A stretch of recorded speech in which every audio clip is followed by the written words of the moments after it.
ইটালিতে আসার পরে আমি সবচেয়ে বেশি যে জিনিসটা মিস করি সেটা হলো ইন্ডিয়ান স্ট্রিট ফুড।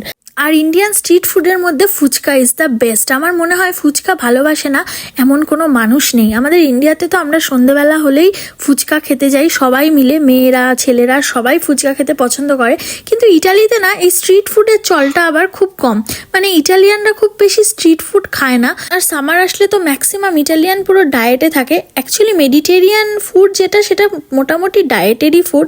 আমাদের দেশের মতো যে চাটপাটা, যে স্ন্যাক্স আইটেম, কত রকমের ভ্যারাইটিস হতে পারে সেগুলো ওদের ধারণার বাইরে। স্ট্রিট ফুডের ভ্যারাইটি দেখতে হলে আর খেতে হলে আমার মনে হয় ইন্ডিয়া ইজ দ্য বেস্ট। তো আমি এটাকে খুব মিস করি। তো মাঝে মাঝে ইচ্ছা হয় বাড়িতে একটু বানিয়ে খেতে।